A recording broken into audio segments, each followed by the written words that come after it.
Morning. Okay. Now we're live. Hi, welcome, Jennifer DeLucy. Hi. Say hi, Jennifer. Hi. Hey, Jennifer. Hi, We're Kim. so excited you're here. I'm excited to be here. I just saw you a couple days ago, but that's I know. Shh. Don't break the fourth wall of illusion here, people. Come on. so. What's this all about? Why are we even doing a hangout with Jen? Shannon? I guess she can't hear me. What? Sorry. Are you in your own world? You're breaking up a little bit, so Oh. you're a little bit delayed. So. I said, why are we even here with Jen DeLucy? Oh, we're talking about the Seers of Light series, and because it became a box set series, so. And with you the know, covers. Yep. Yeah, and the new covers, and I'm always willing to talk about William and Christian, so it's no big deal. So. I think everybody is. So why don't we just get started and questions, and you can answer questions or plead the fifth if you have to.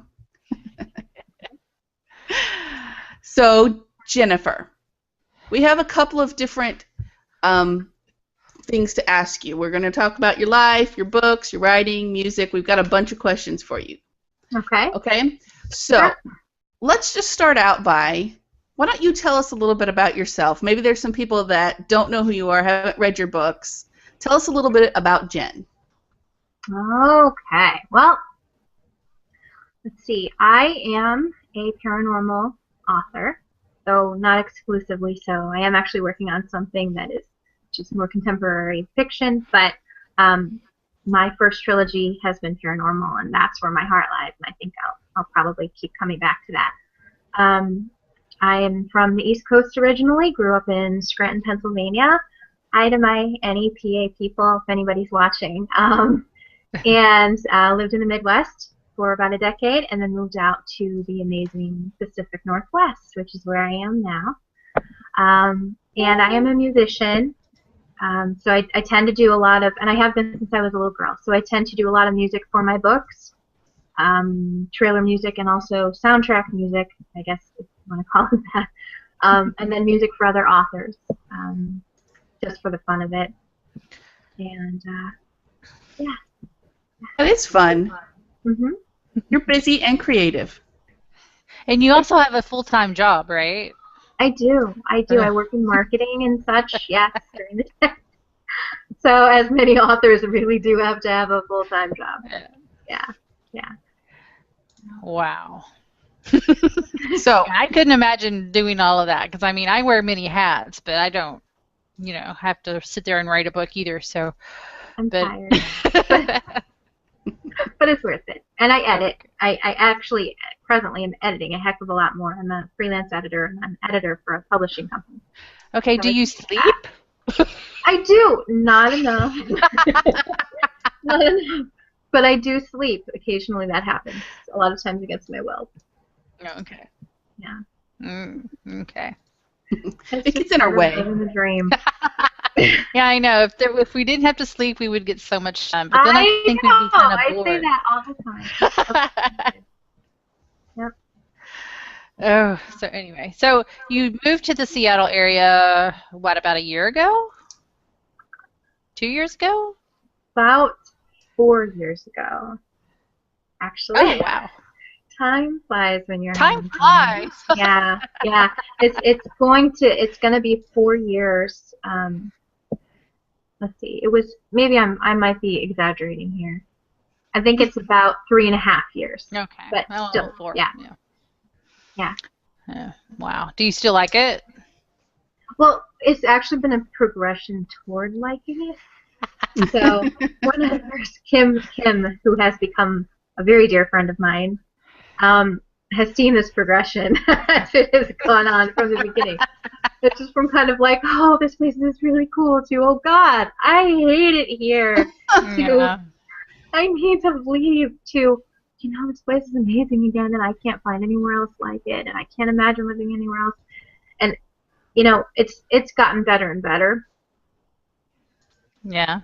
And I think now I'm to a point where I feel spoiled because we have the Olympic mountain range, we have the Cascades, we have rainforest, we have ocean, we have lakes, we have, glacial lakes, pristine, gorgeous things, and just the most amazing, ever imaginable kind of, geographical wonder here. Islands, incredible. The San Juan Islands.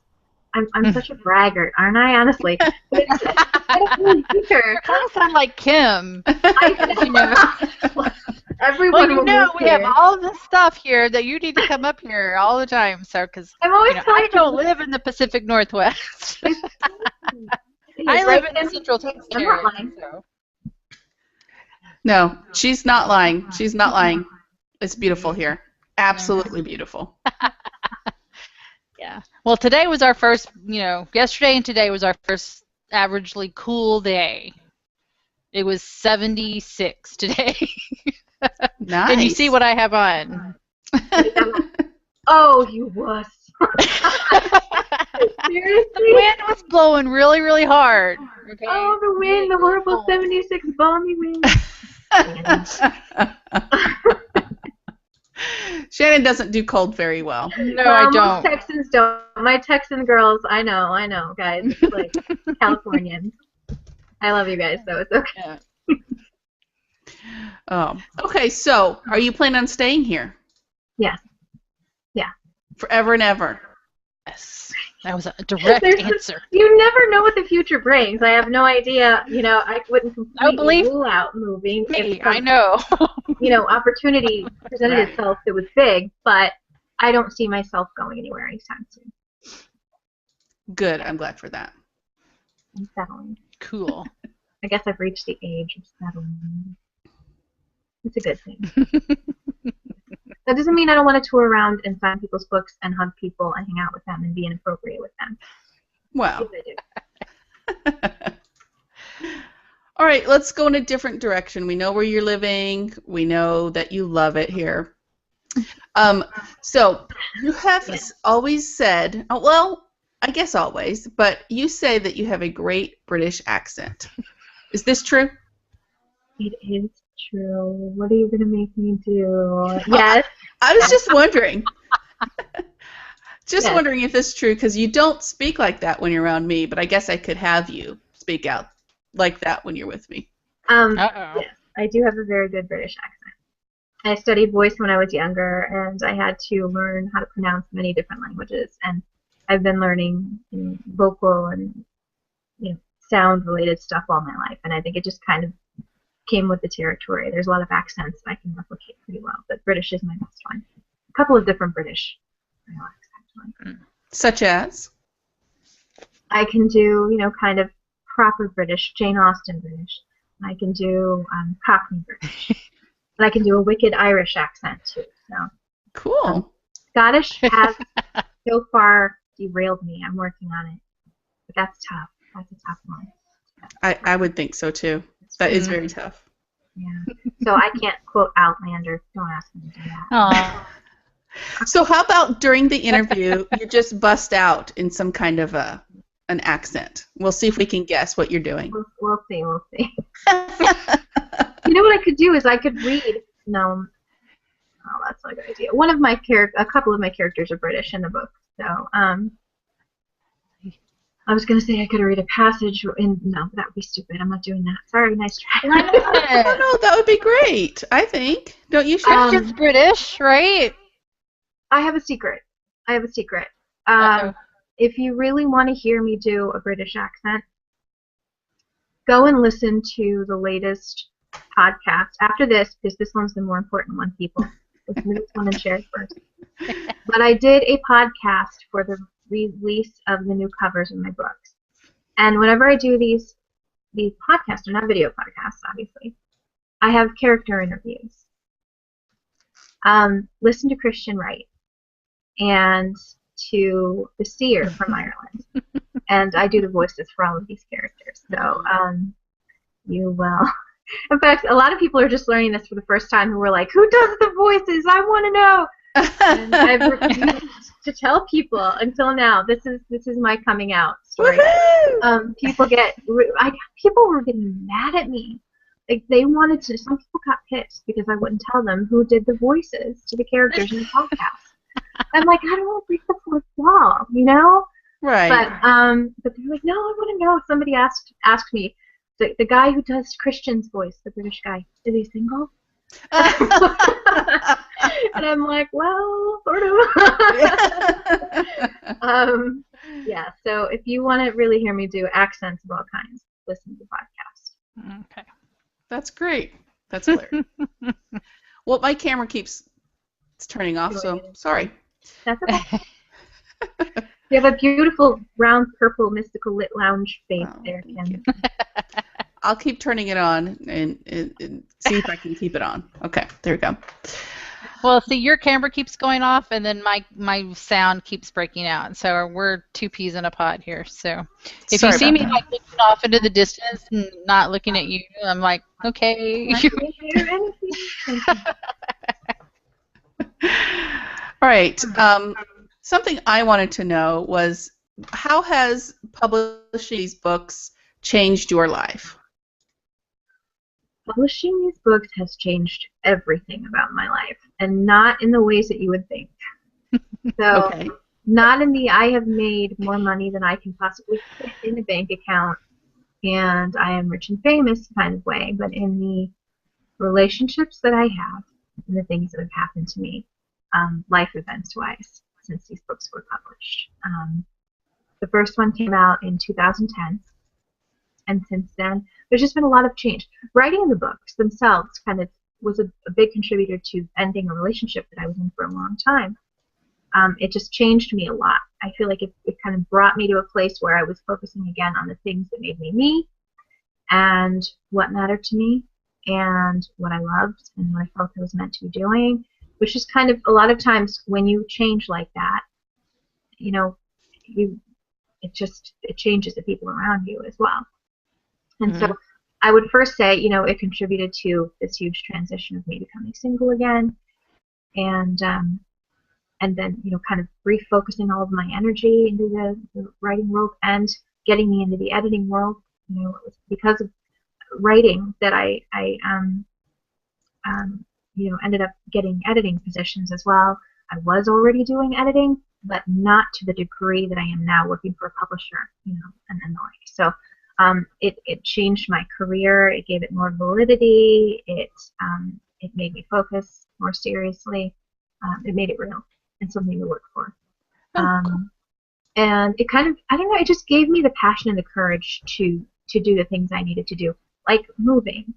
Right. I never wanted to stay in. I was in Missouri for a long time, and I never wanted to stay there. I always wanted to live on the coast. And so, you know, there was just something about having that, you know, to look forward to, that passion, that thing that made me me.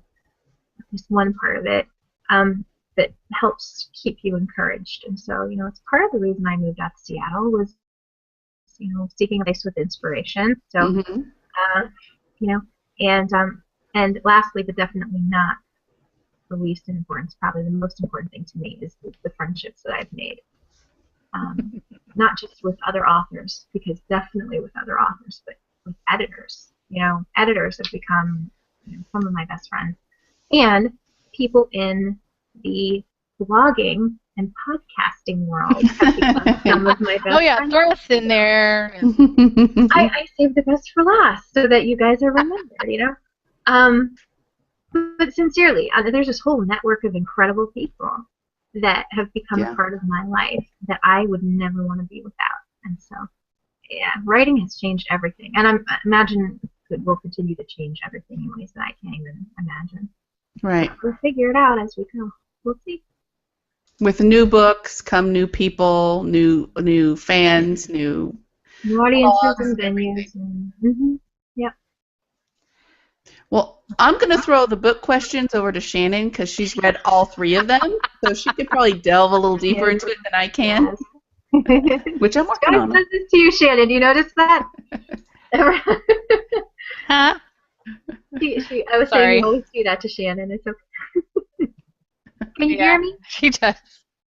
Yeah, I can intermittently. I hope you can hear me when I ask you these questions. I can hear you. Okay. So the books, it's the Seers of Light series. So where was this idea born, and why and when? And give me all the give me all the where, when, whys, and hows. Okay. It was born in Columbia, Missouri. Actually, it was born with, on June 25th, 1980.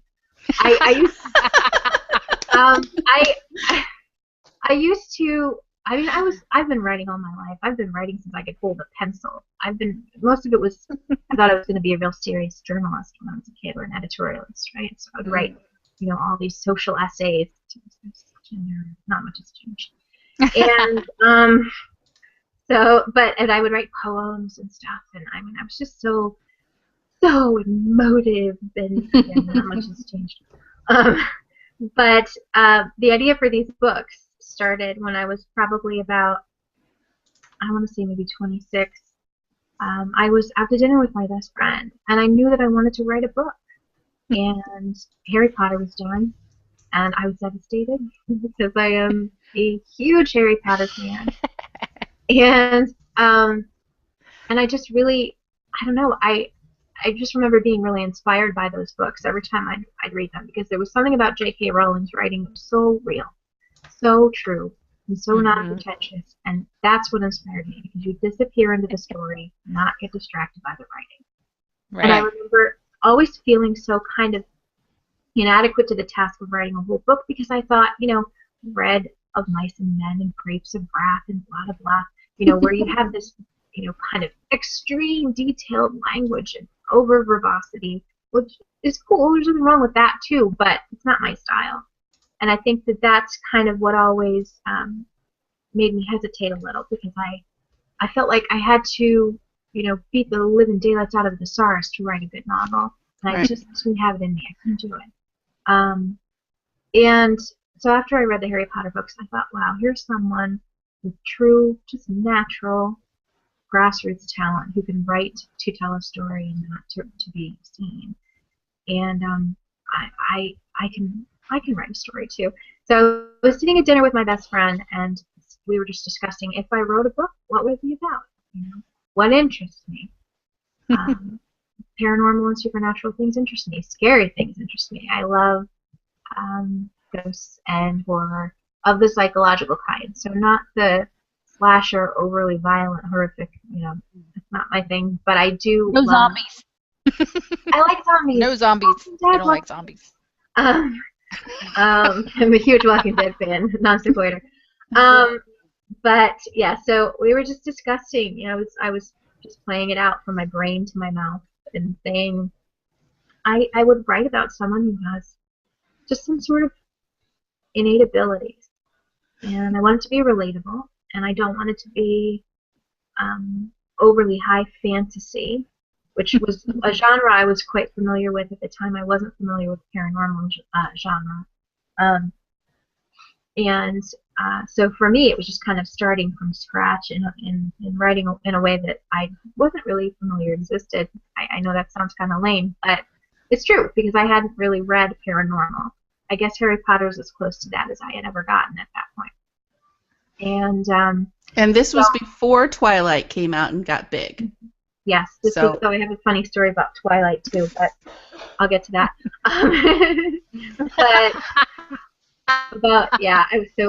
get to that. But yeah, so it started with that discussion, and then I remember writing a scene initially with one or two characters, naming them, the two main males, and it was completely out of sync with the feel. I was being far too formal, far too, epic language, over serious Lord of the Rings with the whole thing. I'm just like, I can't keep this up for a whole novel. That's ridiculous. So I ended up putting it aside and starting with a woman who is experiencing creepy things and just living the story as I wrote it. And I told myself, because I wanted to complete a novel, it was just important to me that I proved to myself that I could do it. 1 page a day, Jennifer, one page, and you cannot write it. You have to write that one. You don't have to write any more than that, but you do have to write one page. And one page is not that much. So I did. So proud of myself. I stuck to it, one page a day, and that became very quickly, 5 pages, 10 pages a chapter. And I remember reaching the 50-page mark and thinking, how I'm doing it. And by then I'd really fallen into the story. I was in love with it. I wanted to know, and by then I was starting to realize who those 2 initial characters really were, and what roles they were going to play. And I was just in love with being in that world. And I think that's the magical part that every author probably strives for. It's the end to writer's block, when you fall into the story and you just can't be pulled away for the life of you. And I haven't experienced that since the Light series very significantly. So, yeah. Sorry, my son was making faces of me over there. So if you see me roll my eyes, that's what that was. Anyway. Okay, so I want to know your dream cast for Lily, William, and Christian. Oh, fun. You can get away with this because you can't post pictures of celebrities on blogs and stuff, but you can talk about them. Dream cast. Well, Robert Pattinson. I'm just kidding. No. No, nothing against Robert Pattinson. Right. But he wouldn't fit in there. It's dream cast. Jesse Spencer from House. If you've ever seen House. Yes. He's on Chicago Fire now, too. He's what? He's on Chicago Fire now, too. Oh, okay. He would be, in my mind, he would be a very good Christian. Mm-hmm. And as far as William Maddox goes, that's always been a really tough one for me.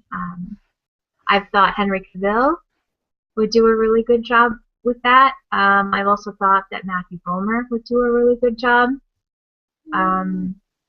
But I am open to so many suggestions for that because honestly, that's the one that has really stumped me too. But well, to me, he's kind of rugged, and those two don't really look rugged to me. You think he's rugged, huh? I love how people picture this character. Yeah. So I mean, if you ever know do you know who David Gandy is?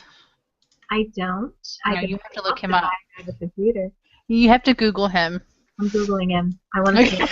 I have no patience when it comes to hot guys. David. Okay, Gandy. Gandy, G-A-N-D-Y. I'm looking. And he is Dandy. What is this? Ooh. Oh my goodness. I approve of this decision. Yeah. All right. Sure. Okay. Yep. Might have to lose the facial hair, but maybe a little scruff. Because he doesn't have facial hair, remember, in the book. I know. He's naturally pretty hairless for a reason. So, but your William can have hair. It's okay. I approve. I don't blame you. As I get older, I get a thing for guys with facial hair. I used to hate it when I was younger. It was like, oh no, the really pretty ones that are completely clean shaven. And now I just kind of look at guys with that neatly trimmed. The neatly trimmed. Neatly trimmed, and I'm like, man. One beard. I don't want a duck beard. I want no the duck nice beard. No duck trim, 2 or 3 days no, facial I'm hair. hoarding food in a bunker in Idaho. Kind of no. Yeah. So Dreamcast. Right, because I'm trying to focus. Sorry, it's hard for me. Lily. Lily. Actually, I thought a good Lily would be. What's the name of that actress from that played Alice in those Twilight movies? Ashley Green. Ashley Green. I think she would make a really good Lily. She kind of looks like her to me. Small, petite. Just kind of not too skinny. Right. Lily has a normal, healthy female figure, dark hair, and she's feisty. Very feisty, very passionate natured. Not always doing the right thing, but I think she is. And And I guess that last would be Nicole, who is kind of tough. Nicole's character is really introverted and self-deprecating, quiet, and introspective. So I'm not sure. If you think of a good actress for that, let me know. I can't think of one either. She's thinking. Is that your thinking face, Kim? Yeah, say again? Yeah, that's your thinking face. That's my thinking face. You're thinking. Okay. Okay. Yep. That too. Okay. Very weird. Let's see. I don't remember Cole what his features were, so I'm trying to think. Explain him. Whose features? The last one you said. You broke out on me, so Oh, Nicole. The woman. Shannon. Nicole. Oh, okay. Yeah, I was trying to figure out Nicole. Honestly, I don't know if I've ever come up with an actress for Nicole. So his main focus is on the guys. That's the one I get the most. Yeah. And so, and Lily. Yeah. I'll get back to you on the Nicole thing. Okay, Nicole. Okay. Alrighty. Do you wish you could write more about them? I would love to write more about them. I definitely have at least one more book that I could work with. And there are some seeds planted in the second book and the third book that would lend themselves to another book. But I feel like, it wouldn't be the right time for that. But I would go back. If there was definitely a call for it, I would go back to the series. I do love it. Yeah. And when it gets turned into a TV series, it's going to need a writer. Maybe they'll let you do that. Yeah. I'll boycott. It better be done right. That's right.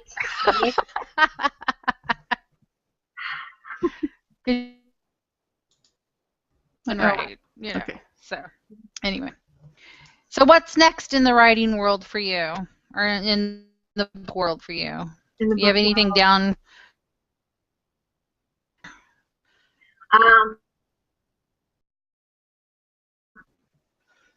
Ag me about this because I'm like 3/4 of the way finished with the book that I've been stalled on for like a few months. And it's called Beautiful. And it is the contemporary fiction that I was talking about earlier. And I'm stalled on it because I haven't had much inspiration. It's a very personal kind of book. The book is written from the viewpoint of a protagonist that you don't really see represented in the world of writing very often, especially in the world of main characters. Especially in the world of main characters who get presented as a strong, kind of sympathetic character that may fall in love and may have some admirable tendencies. She is a woman who is not thin, and there has kind of been a call for that from a lot of my friends and readers and editors' friends. There isn't apparently a lot of protagonists. There aren't a lot of protagonists out there who aren't sort of this archetype character. Perfect in every way, and flawless, and beautiful, and there's only one or two representations of beautiful scenes in the world of literature, especially in the new adult and paranormal categories. Right. I'm just kind of sick of the perfection. I don't like perfect characters. I don't like flaws that are just badly disguised virtues. And I like characters that are actually messed up, that sometimes you just want to shake them because they're being so stupid or so selfish or so blind or so just self-hating. And so this book is really about someone who has a lot of issues. And it's just written in a way that will make people uncomfortable sometimes and swoon other times and cry other times and really hate the world and love the world and just be really uncomfortable reading it. I mean, there are points I purposely want you to be uncomfortable reading it because you're going to see yourself in it, and I want you to. Oh, thanks. Are we going to cry too? Yes, absolutely. Suck it up. You will cry. Yeah, I just feel like it's something we have to develop a palate for, is reading the stories of other people, us and our friends and our family. So it is near and dear to me, and so it's been a really emotional kind of book to write. But I will finish it very soon, and put it out into the world and see what happens. Okay. Yeah, that would be nice. That's all you can do, really.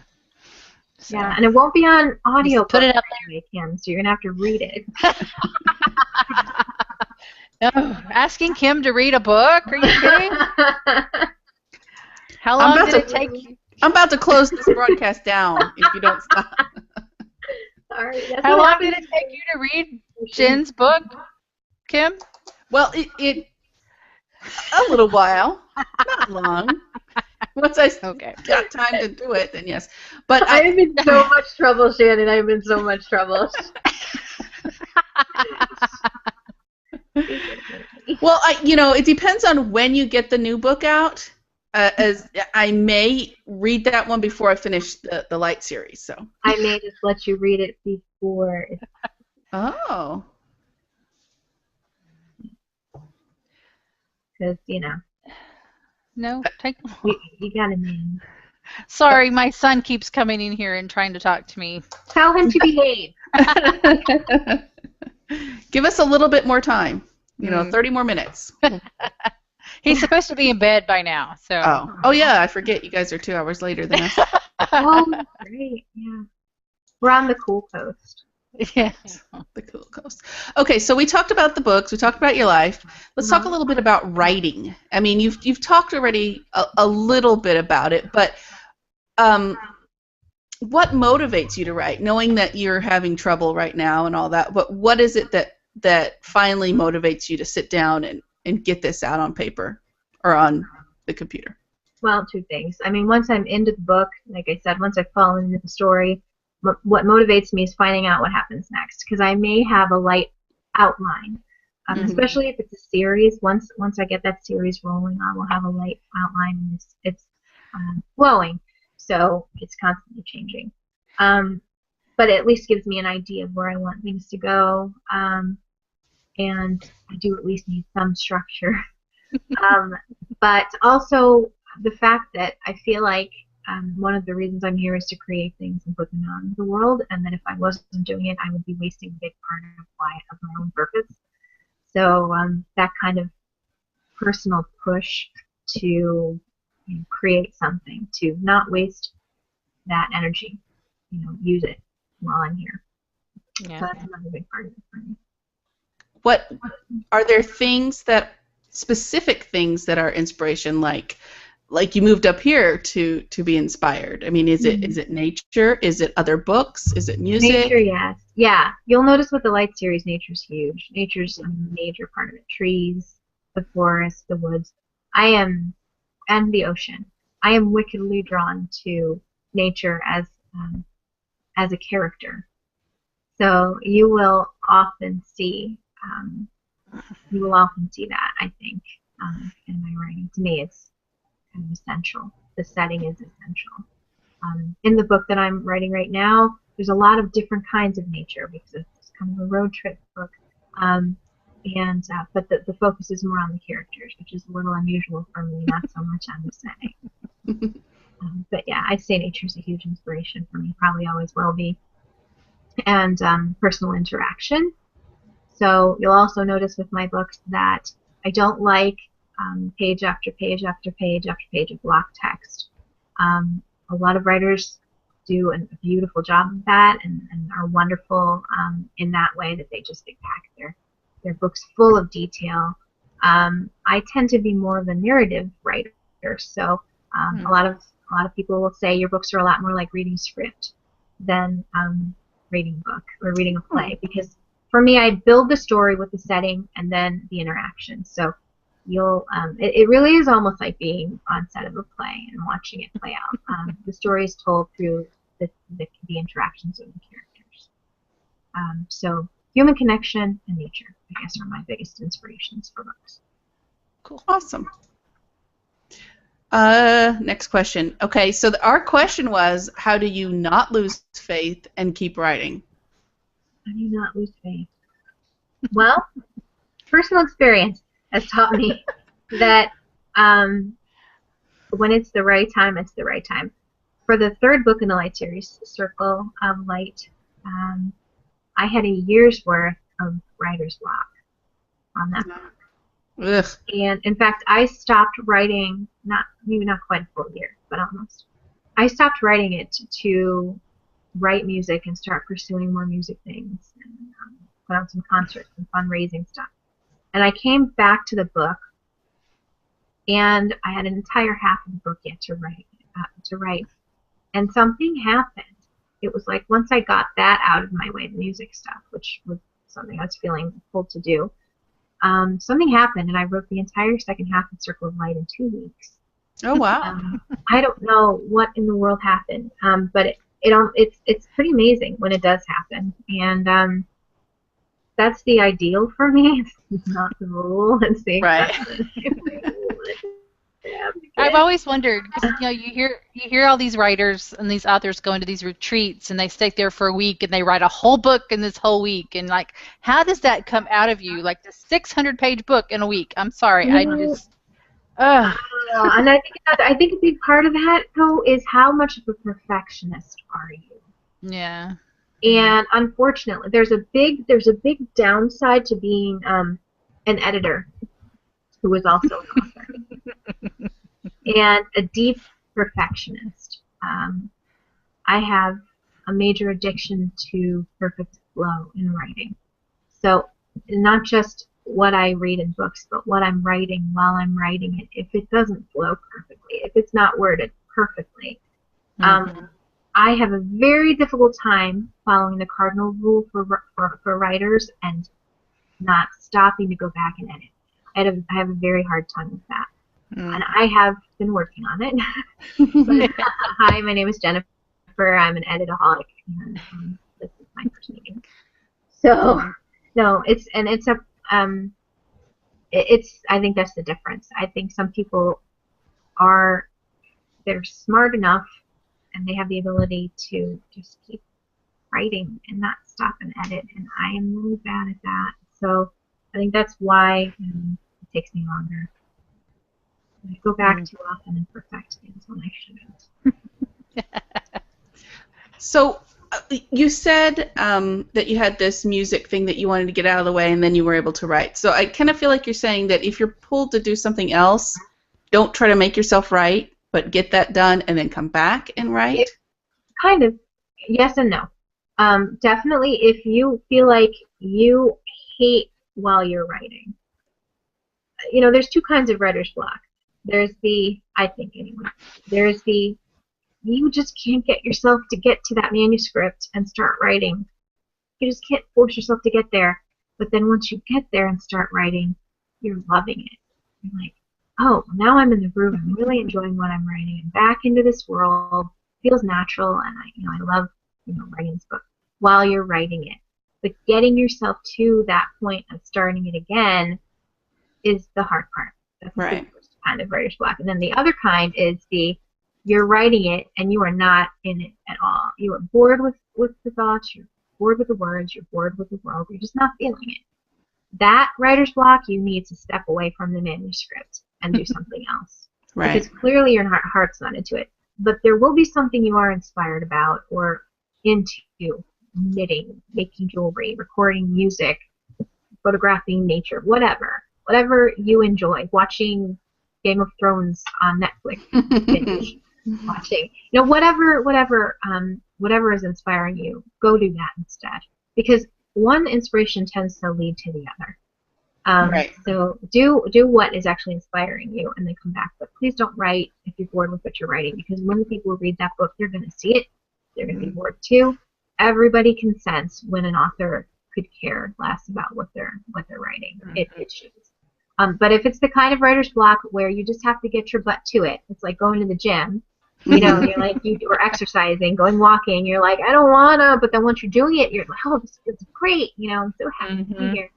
And then you feel great afterwards. Then force your butt to write. You know, do it, just do it. I told myself. Just do it. Yeah, just do it.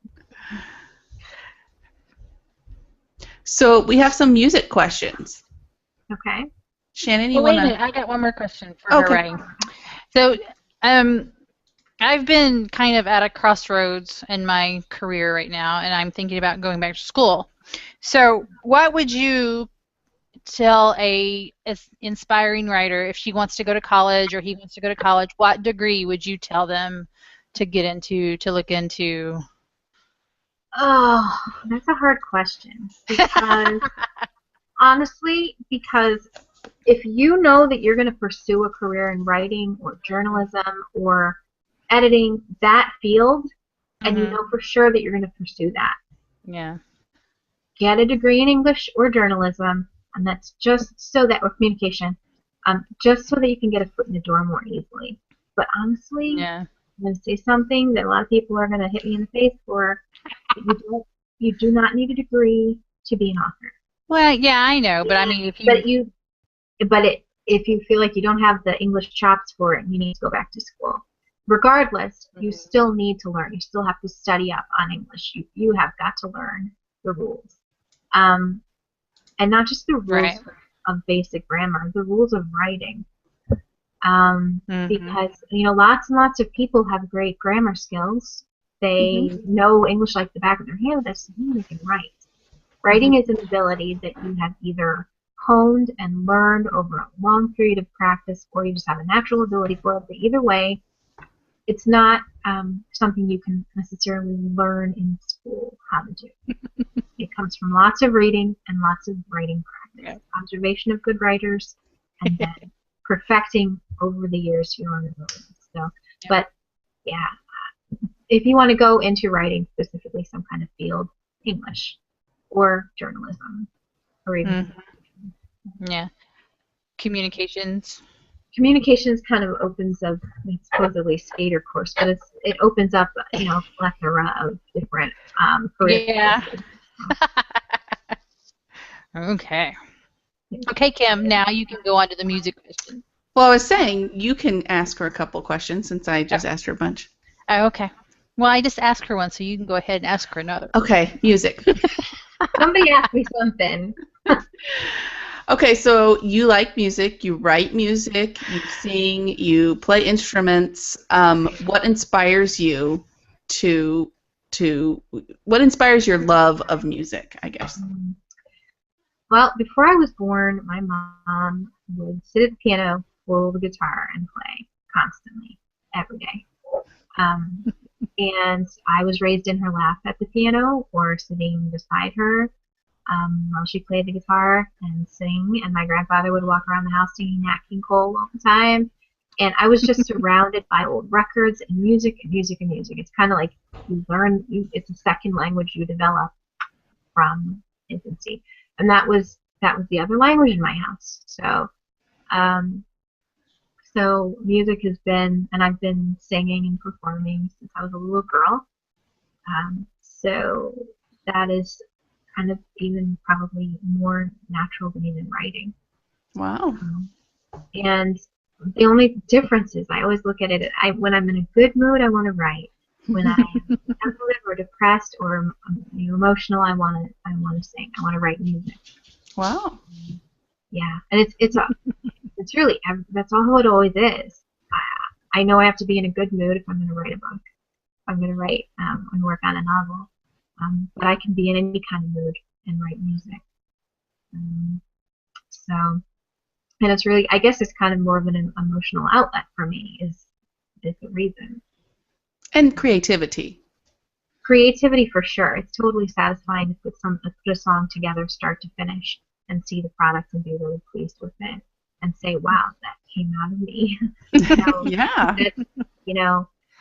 Yeah, that's great. But it really is, it's a really, really cleansing feeling to get your emotion out of you and into meaningful form and put it out there. So is it necessarily music, or is it the writing of the poetry of the lyrics? For me, it's the music. It's the singing or the instrumentation. The lyrics are secondary.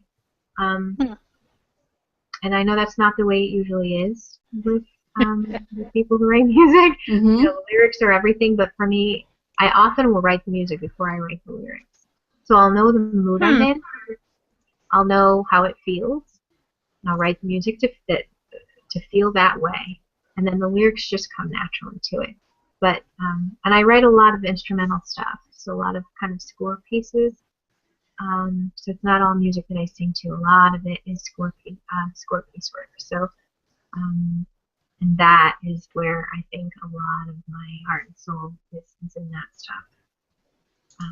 The most gut-wrenching music I've ever written goes into the scores. So Wow. did you score your books?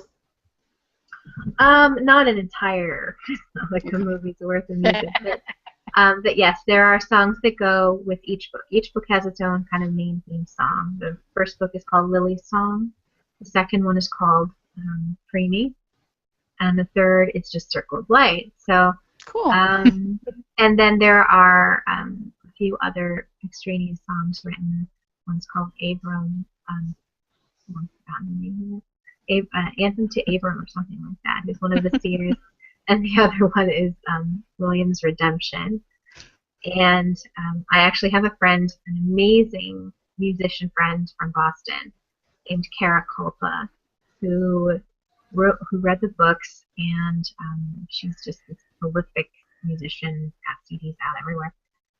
And she wrote a book. She wrote a song called Abram on the Water, and it's about one of the Seers. So it's really cool. So it's I'm not the only one who wrote songs apparently about the books. It was really great. I was at a concert that she was on tour, and she came to my area, and I was there, and she said, I want to perform this because Jen's in the audience, and she sang it, and I'm like, oh, great. That's so sweet. I love when the worlds collide. I really do, between the books and the music. So where can we find these playlists? Well, Reverb Nation has a majority of my music right now that you can go and listen to. A lot of it is not downloadable because it's going to be released in a CD this winter. I've just released a CD, actually. Yes, sneaky. Yeah. But I just released a CD. It's on Amazon now. And I've got a CD coming out in the winter with the books music on it, and that CD is going to be called Dreaming. So it has all of the songs from the books on it. And, Cool. you'll be able to hear them that way. That's really neat. See, I didn't know about that either. So again, sneaky. I like pull a fast one on people every once in a while. I spill my guts to the public all the time. I'm like, I'm not going to tell them this one. And then you tell us. The CD I just released is called Tell Me Something. So that one's on Amazon now, and you should totally go and buy it. Yes, absolutely. Along with the books. And the books. Oh, yeah, those. I'm doing that thing I never do called pimping myself right now. Well, the books really need to come out in at least a paperback version, the others, so I can have them all sitting on my bookshelf back there, but they're not. The books are in a paperback version. Well, I know, but I want them all together in my nice little box set. Oh, look what Kim has, and she's totally rubbing it in your face. Well, they have new covers, so she doesn't have the new covers, Shan. So yeah. So you buy them now, and you'll have the new covers, and she doesn't have them, and then you can get them. That's true. But I got this. Now I'm feeling neglected. Oh, when I you will come sign up yours. and visit Shannon, then you can get her to sign your new books. Yeah. See how we do that? See how that works? It's enticement. I need to pay for my airplane ticket. Right. Airplane ticket books. I don't know. I'll do it. I'm an author, so I'm rich. Oh yes, that's what everyone thinks. No. No, they do think that. It's hysterical. I know. It's so funny. It's not funny. Well, we're finished what we came up with for you. Is there anything that you get asked all the time that you want to clarify or get out there? Anything that I'm asked all the time. You're single. People, we know that, right? For now, yes. I'm single. People ask me a lot why they don't always see my books in bookstores, and are my books in bookstores? My books are sometimes in bookstores, but they're for distribution rooms. Mm-hmm. So if they are not in your bookstore locally, please ask them to stock the books, please, because this is how books become known. If enough people are asking about them, and especially like I said, now they're with Simon and Schuster, so I think they'll see that and they're kind of like, oh, why don't we have these books and stock them? So I would say if you do not have them in your local bookstore, ask for them. And offhand, that's probably the most important thing I can think of. What about libraries? Libraries. I would say if you happen to have an extra copy of the Light series because you love them so much you bought two, or you have ebooks and paperback and you want to donate them to the library, please do, because that's also great marketing for me. Mm-hmm. Plus, libraries are cool, Yes. I fully encourage it. So for those who can't afford the books, they can still read them. So definitely, please, if you have an extra copy of the books, donate them to the library. I don't know that most of them have the books. I don't tend to call them and ask them like this. That would be kind of narcissistic. Like, are you stocking the Light? I'm checking on you. Better have. Well, they also have some books that are only ebooks, so I don't know if there's somehow you can work that too. Get an ebook copy to them. Really, the library? I've never thought about that. That's not a bad idea, Kim. Always thinking. See, I'm always thinking. Into that. Yeah. Suggestion. All right. Well, do you have any more questions, Shannon? No, I don't. No, Are we don't. giving anything away? I think we should, but I think we should wait till it's out a little bit, and then we can have Jen give away some books. All right. I might even give away a T-shirt or two and a mug or two. Ooh. So, yeah. That sounds good. Yeah. Let's post this so that more people can see it, and then we can put a date on it and give away some stuff. Sounds good. Let's do it. So if you're watching this, share it with your friends and let them know that we're giving away some stuff. And, of course, buy the books. Get them in your libraries. Get them in your bookstores. Pimp her out so that she can get this next book written and published and out to us. Absolutely. And if you buy the books, I will personally come to your house and give you a foot rub. That's a lot. You must be rich. Yes. Because I'm an author. Oh. Sorry, that never gets old. Every author I know is laughing their butt off with that. Except for someday, ladies, someday. All right, well, I guess that's it for us tonight. Thank you, Jen, for hanging out with us and figuring out this Google Hangout thing. I figured it out. I got it for next time. Thank you for having me. We're becoming masters now. Yeah. Good luck with everything, and again, we'll post this on our website. It's actually going to be on our YouTube channel, and Jen can embed it to all that. So thank you for watching, and come back and listen to some more of our podcasts. Let us know what you thought. Anything else, Shannon? Nope. Just follow us on Facebook, check out our website, follow us on Twitter. We love followers and likes and all kinds of stuff. So. And Jen too. All kinds of stuff on our Oh yeah, follow me too. She's everywhere too. Facebook, Twitter, all that. So. Yep. And it's Jennifer DeLucy. That's Well, happy reading. and catch you in the lounge. Bye, everybody.